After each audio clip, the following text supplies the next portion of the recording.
ఈరోజు ప్రపంచంలో భారత్ నంబర్ 1 ప్లేస్‌లో ఉండాల్సింది. కానీ గతంలో జరిగిన 3 తప్పుల కారణంగా ఈరోజు ఎన్నో సమస్యల్ని ఎదుర్కొంటుంది. ఇటీవల డాక్టర్ జయశంకర్ గారు ఒక గట్టి విషయం చెప్పారు. అదేంటంటే భారత్ ఈరోజు స్ట్రగుల్ అవ్వడానికి 3 కీలక మలుపులు కారణం. మొదటి మలుపు ఏంటంటే పార్టిషన్. పాకిస్తాన్ మరియు బంగ్లాదేశ్ ఇండియా నుంచి వేరైపోయాయి.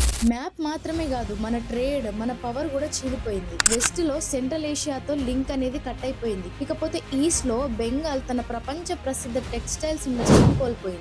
రెండో మలుపు ఎక్కడ అంటే న్యూక్లియర్ డిటరెన్స్ ని ఆలస్యం చేయడం. ఒకసారి ఆలోచించండి, 1962లో మన దగ్గర గనక ఈ న్యూక్లియర్ పవర్ ఉంటే చైనాతో యుద్ధమే జరిగేది కాదు. ఈ ఆక్సై చిన్ అండ్ పిఓకే మన నుంచి వేరైపోయేవే కాదు, మన మ్యాప్ వేరేగా ఉండేది. ఆక్సై చిన్ లడక్ కి తూర్పు వైపు ఉన్న ఒక కీలకమైన ప్రాంతం ఇది. 1950లో చైనా సీక్రెట్ గా ఇక్కడ రోడ్ ని బిల్డ్ చేసింది. సో 1962 ఇండియా చైనా వార్ తర్వాత కంప్లీట్ గా ఈ ఆక్సై చిన్ అనే ప్రదేశము చైనా కంట్రోల్లోకి వెళ్ళిపోయింది. సో పిఓకే అంటే ఏంటంటే పాకిస్తాన్ ఆక్యుపైడ్ కాశ్మీర్. 1947 పార్టీషన్ తర్వాత పాకిస్తాన్ ఆర్మీ అటాక్ చేసి వెస్ట్ కాశ్మీర్ ని ఆక్యుపై చేసుకుంది. ఇది లీగల్లీ మన ఇంటిగ్రల్ పార్ట్ అయినా కూడా 1947 తర్వాత పాకిస్తాన్ ఆక్రమణలోకి వెళ్ళిపోయింది. ఇకపోతే మూడో మలుపు ఎక్కడ అంటే ఎకనామిక్ రీఫార్మ్స్ అనేవి లేట్ అయ్యాయి. ప్రపంచం ఇండస్ట్రియలైజేషన్ వైపు పరుగులు తీస్తుంటే ఇండియా మాత్రం క్లోజ్డ్ ఎకానమీని మెయింటైన్ చేసింది. సో చైనా మాత్రం తన మార్కెట్లను తెరిచింది. అందుకే ఈ రోజు చైనా మనకంటే ముందుంది, మనం ఇంకా క్యాచ్అప్ లోనే ఉన్నాం. సో ఇప్పుడు అసలు క్వశ్చన్ ఏంటంటే, ఈ 3 తప్పులైనా మన పరిస్థితికి కారణం, లేకపోతే మన చరిత్రలో ఇంకో పెద్ద మిస్ అయిన మలుపు ఏమైనా ఉందా? సో మీ అభిప్రాయం ఏంటో కమెంట్స్ లో చెప్పండి.